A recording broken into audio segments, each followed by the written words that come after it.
Hi folks, sorry it's taking me so long to get this video out to you, but here it is. Um, let's talk about our Etsy store. I've got it all set up and I'm excited to get this going.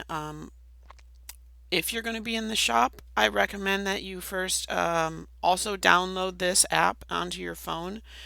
This app right here, specifically this one, is for the people selling on Etsy, and from there you'll be able to manage products and post items. And this one here, that's for people buying on Etsy. That's not what you want. If you're selling in the shop, this is the app you should be downloading.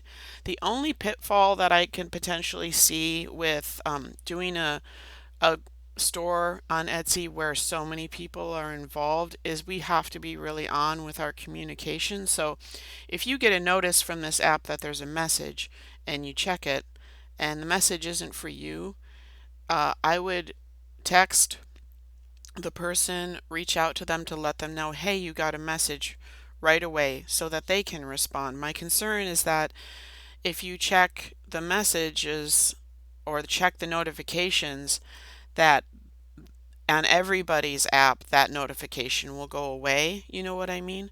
And if the message isn't for you, you got to let them know so we can all um, keep up with our sales because Etsy, they really value turnaround time.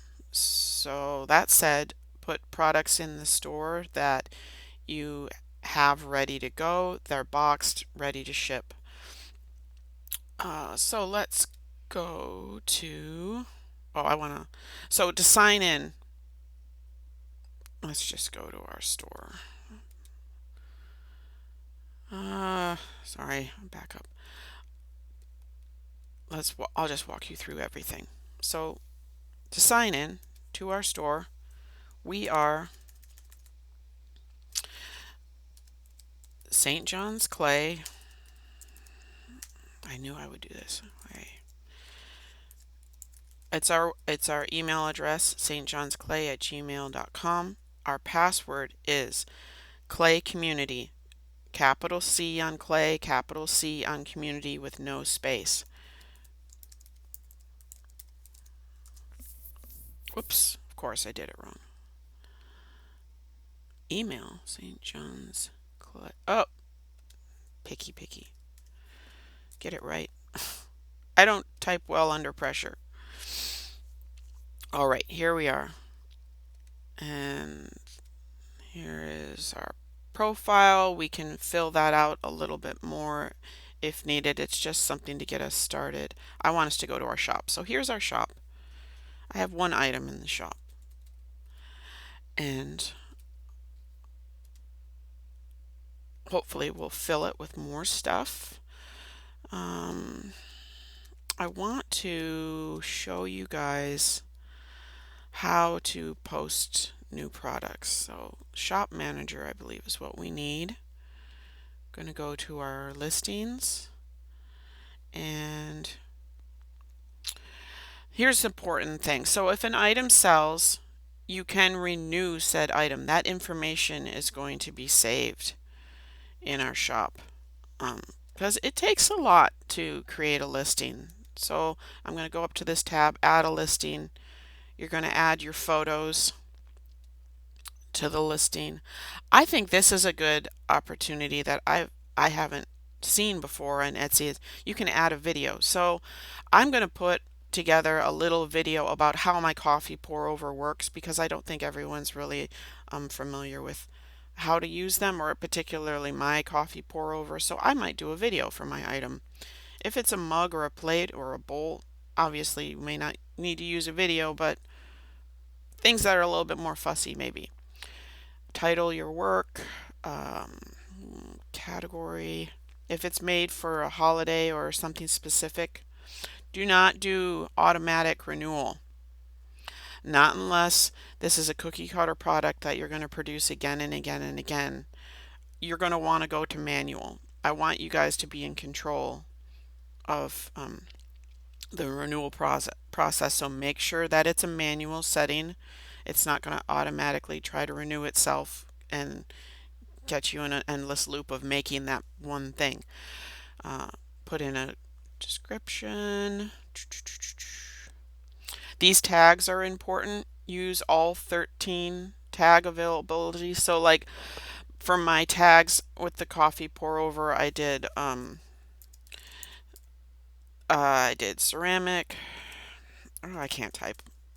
Uh, Ceramic, stoneware, coffee pot, coffee pour over, coffee, teapot, anything. And you're going to add those. So as people search Etsy for products they want, those tags will draw them to your products. Yeah, we only have so many materials, so um, pricing. I know people agonize about what to price their work, but my suggestion is always go high because you can lower the price if it's just not selling. But keep in mind that generally when people go to buy an item, they will be more inclined to pay something that is more um, because they think they're getting a better value. So if you think your mug is reasonably priced at 15, I would really encourage you to sell it at 23. Um, People will be less likely to buy something that is priced too cheaply because they think the product might be cheap. So, whereas I think my coffee pour over is pretty expensive at $85, I would probably feel more comfortable personally paying something like 75 or even 55. Um, 85 is what I'm going to go for because I think it adds a degree of importance to the product and it will catch people's eye. And I can always adjust the price later. Variations, if you have different colors but the same item, like this is good for my chicken feeders because they don't change, only the color changes. So again, if you're going to do the same thing again and again and again. Shipping, I go with what they recommend as far as settings. Um, when you're boxing and packing for shipping, double box is generally the rule of thumb with anything ceramic. I know from experience um, if a product breaks and you try to collect the insurance on it and they send someone to investigate said broken product, if it's not been found to have been wrapped in bubble wrap, they won't give you that cost for the insurance back. So double box, one box with the wrapped bubble wrap product, peanuts box, and then more peanuts, and then in the final box. I go to Carton Services just down off Front Street or Nato Parkway downtown. I find their prices to be very reasonable.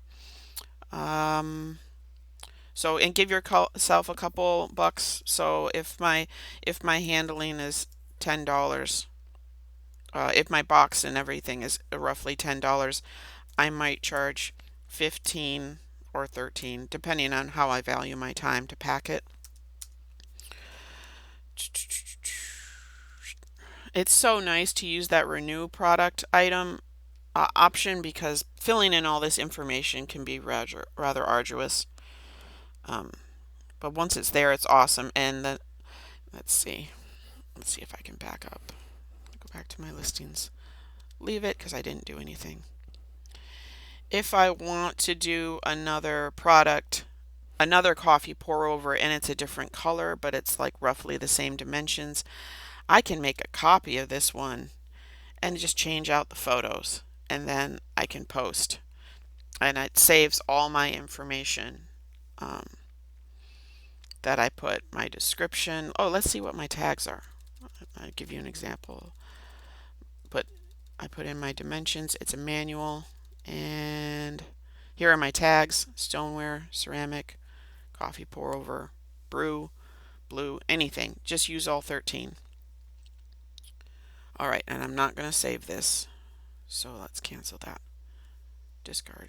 That's fine. I'm just going to keep the one in there. So hopefully this space will get full with many, many more. This account is, let's go to our dashboard.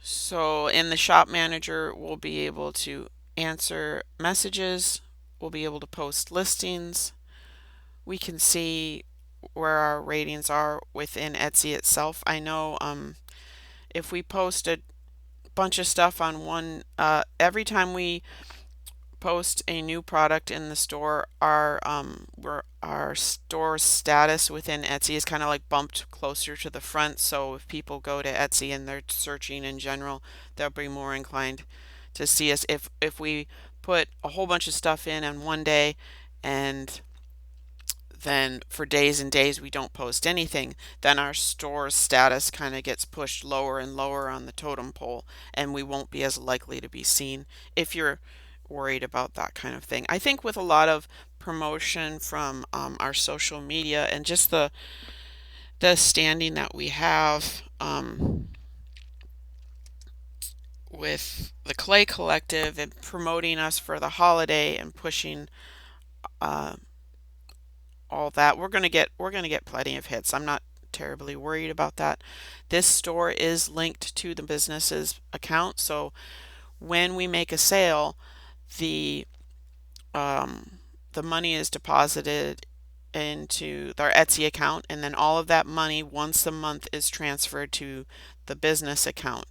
And then from there, I will be using PayPal, or I can write you a check, whichever you prefer, but I would prefer PayPal to make send out all my payments for sales to you guys. PayPal does a better job of keeping good, consistent, and clean records for the business. Venmo, not so much. Venmo and PayPal are the same company, but Venmo is better for personal, between friends, that kind of stuff. For business, PayPal is the way to go. So, also, when you post a listing, Etsy charges 20 cents. So I will be withholding at least 20 cents for the Etsy fee. And I don't, depending on how much of a time kerfuffle this is, if I'm spending, several hours a week helping manage the store, then there might be some kind of percentage that I would ask the business to keep, but I don't anticipate it being a hassle. Um, we're all going to work together to communicate and make this shop a success, and I don't want any one person to feel all of the pressure. You know what I mean? So yeah, let's see how it goes, and let's get some stuff in the shop, and we'll start promoting it, and hopefully get some sales for everybody. And I am going to send a separate video about um, the photo booths so you can get your pretty photos of your work done. And I'll talk about that there. Okay, see you at the studio. Bye.